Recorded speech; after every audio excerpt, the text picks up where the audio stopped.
এ বিষয়ে বিস্তারিত জানাতে কক্সবাজার শহরে আছেন সহকর্মী সুজাউদ্দিন রুবেল। যাচ্ছি তার কাছে।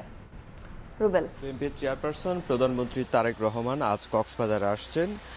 তার আশাকে কেন্দ্র করে আজকে দিনব্যাপী কক্সবাজারে নানা উন্নয়ন প্রকল্প ভিত্তিপ্রস্তর থেকে শুরু করে বৃক্ষরোপণ, যে 5 বছরে 25 কোটি যে বৃক্ষরোপণ যে কর্মসূচি সারা দেশে একযোগে, সেটির কক্সবাজার থেকেই উদ্বোধন করবেন প্রধানমন্ত্রী তারেক রহমান।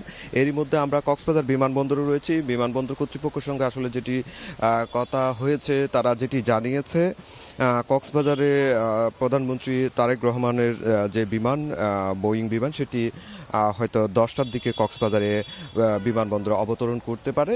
এবং আগ মুহূর্তে আমরা লক্ষ্য করছি বিপুল সংখ্যক আইনশৃঙ্খলা বাহিনীর যারা রয়েছে তারা কিন্তু দায়িত্ব পালন করছে। আমরা পুলিশ থেকে শুরু করে র্যাব থেকে শুরু করে অন্যান্য বাহিনীর সব বাহিনীর কিন্তু এখানে সমন্বয় করে আসলে এয়ারপোর্ট, যে বিমানবন্দর আশপাশ এলাকা থেকে শুরু করে পুরো এলাকা কিন্তু নিরাপত্তার বলয় তৈরি করা হয়েছে।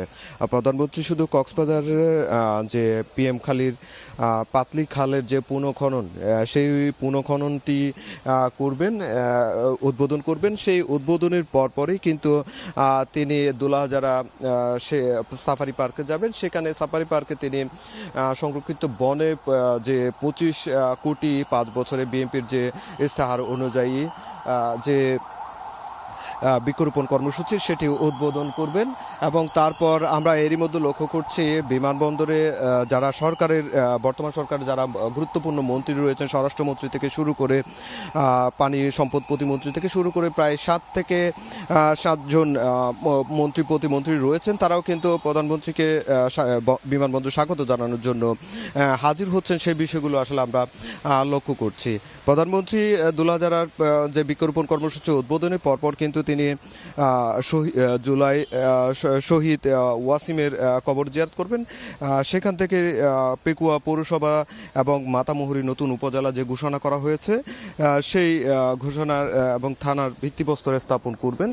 এরপর তিনি চকরিয়া জনসভায় অংশ নেবেন, আমরা সেটি আসলে জেনেছি। এরপর তিনি কক্সবাজারে মেরিন ড্রাইভ এবং যে সমুদ্র সৈকত পরিদর্শন করবেন। এর পরপরই কিন্তু আমরা যতটুকু জানি তিনি সুধী সমাবেশে অংশ নেবেন। তো কক্সবাজার বিমানবন্দরে এখন পর্যন্ত আসলে কড়া নিরাপত্তা বলয় তৈরি করা হয়েছে। এই ছিল আমার কাছে কক্সবাজার থেকে সব শেষ। সরাসরি যুক্ত ছিলাম কক্সবাজারে।